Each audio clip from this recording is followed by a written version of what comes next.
Hello everyone, and welcome to Why I Love, a series where I talk about some of my favorite fighting game characters and talk about what makes them special to me. Old viewers might remember the sickest characters in fighting game history videos. Going forward, these types of videos will be called Why I Love instead.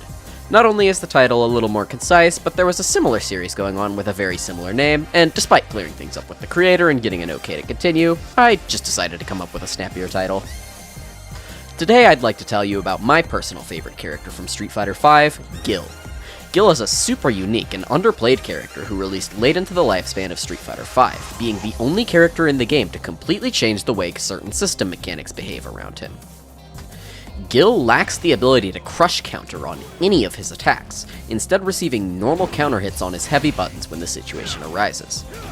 This is the part of the video where I tell you that unlike Anji or Yoshitora, Gill was actually considered pretty weak throughout Street Fighter V's history, in no small part due to this hindrance. So why would Capcom remove an essential mechanic from this one character? To make room for his unique crush mechanic, Retribution. Retribution is the gears that make Gill turn. You've probably noticed by now that Gill's body is half red and half blue. This is because Gill controls two contrasting elements with each side, being fire and ice respectively. Each side has its own unique elemental effect, which we'll discuss in broad detail later. For now though, know that if Gill manages to apply one of these effects, and then he hits you with any attack of the contrasting effect, he triggers Retribution. Retribution gives Gill a more powerful type of hit that oftentimes grants him better Oki, damage, and a launcher for him to continue a combo, all things that are also afforded by your standard crush counter. What really sets Retribution apart is its ability to be triggered mid-combo. With Retribution being triggered by an elemental effect and not a counter hit, it allows Gill to use his status effects in extremely fun and unique ways in his combos that grant him combos that look straight out of an anime fighter, especially compared to the reward that any other character would get off a normal hit. This meant that when the opponent has his debuffs on, Gill threatens some of the highest damage in the game, and off just about any hit, Gill could adjust to pop Retribution and continue the combo, or choose to leave the effect up and go for a less damaging option. This choice is afforded by another unique gimmick of Gill's moveset. All of his special moves, bar one, have a fire and ice version. Gill's ice projectiles travel slower than his fire versions, making them more plus and better for screen control, while his fire projectiles are faster but more minus, making them ideal for zoning. Gill also has his tackles, extremely effective combo tools that let Gill convert off of a jab for a nice little knockdown and some plus frames. He again has a fire and ice version of these tackles, but these only vary slightly outside of their elemental statuses, with the fire version dealing more damage and the ice version dealing more stun. Speaking of elemental statuses, what are they and what do they do? If Gill hits you with specific fire attacks, he applies Burn, which deals consistent ticking damage to the opponent's white life until they hit Gill or the effect expires.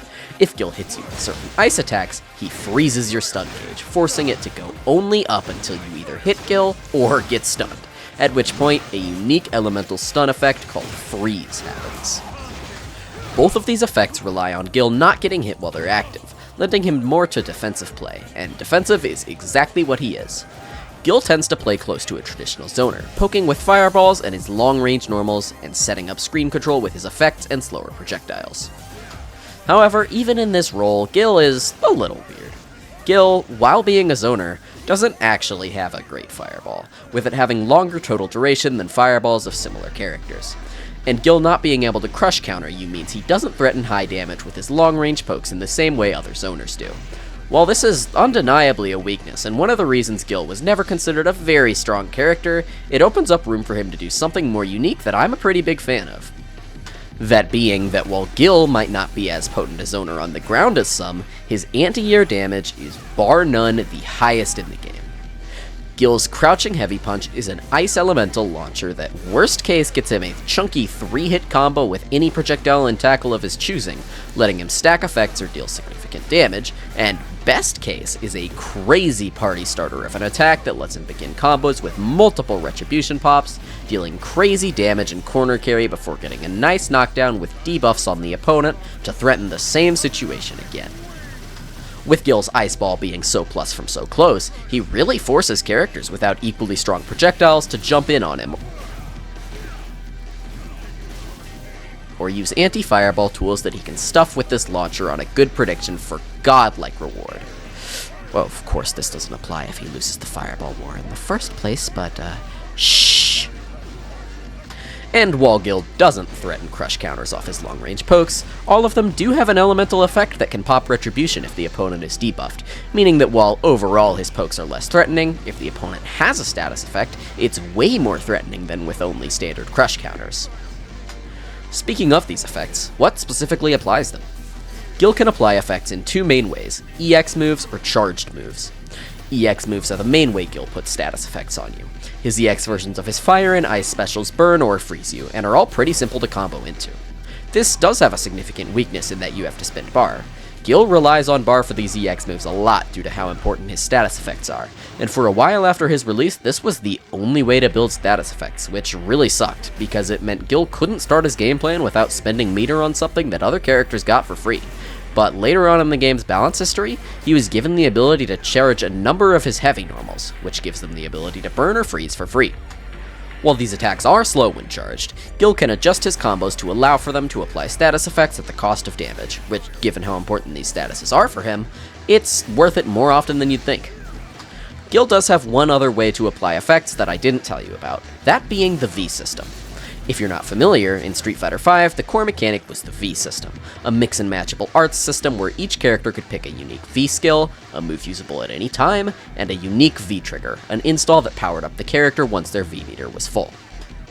Gill was actually blessed with two incredibly strong V skills and two incredibly strong V triggers, and I'd say that the V system is really the glue that sticks Gill together. For Gill's V-Skill 1, he sends down a meteor from the sky in one of a few selectable positions. This serves as an extremely helpful add-on to Gill's zoning potential, helping him lock down characters much easier, and also due to its delayed startup means he can use this for Oki setups where he summons the meteor and goes for a mix-up while the meteor covers for him. The meteor's startup is extremely long, making it a risky option to use, but the fact that this meteor applies status effect on hit or block makes it extremely worth it if you're able to get it out. Generally, this V-skill was the option you'd want to pick against slow characters or characters who lacked extremely powerful projectiles or anti-fireball tools, but if you were up against a character with either of those two things, V-skill 2 was certainly the way to go. V-skill 2 was a simple parry, but this helped out Gill immensely and is one of the biggest strengths the character has. This parry has 3-frame startup, the fastest in the game for any V-skill parry, had a low and high version, and left Gill insanely plus after a successful catch, letting him punish with his crouching heavy punch launcher, which I gassed up earlier. It's also very important to note that if Gill parries an attack, he gets a small chunk of V meter for his trouble, no matter the attack. This means that Gill actually had pretty potent anti-fireball himself and wasn't hopeless against the stronger zoners I had mentioned earlier, as if he was losing the fireball war, he could just parry the incoming projectile to get him closer to his V-trigger, and that is where the real money happens. Gill's V-triggers are both outstanding, and build the fun factor of this character more than anything else for me. Gill's VT1 focuses on fire, and VT2 focuses on ice, and again, they're both extremely strong, and it's up to the player to pick their poison. VT1 allows Gill to create flame javelins at any point, which are fast, powerful, piercing projectiles that destroy any fireball in the game. And by any fireball in the game, I mean any fireball in the game. This would be good enough on its own, but the fire also burns the opponent and launches in a juggle state, meaning that if Gill is close enough, he can combo off this projectile. Gill can also summon a wall of fire before the projectile, which is easily his strongest anti-air option, covering almost the entire space in front and above him, being extremely active, and also launching and burning on contact. In VT1, Gill turns things around as easily the most potent zoner in the game, and the ease of applying debuffs while in this state is just icing on the cake. All that being said, however, for my money, you can take VT2.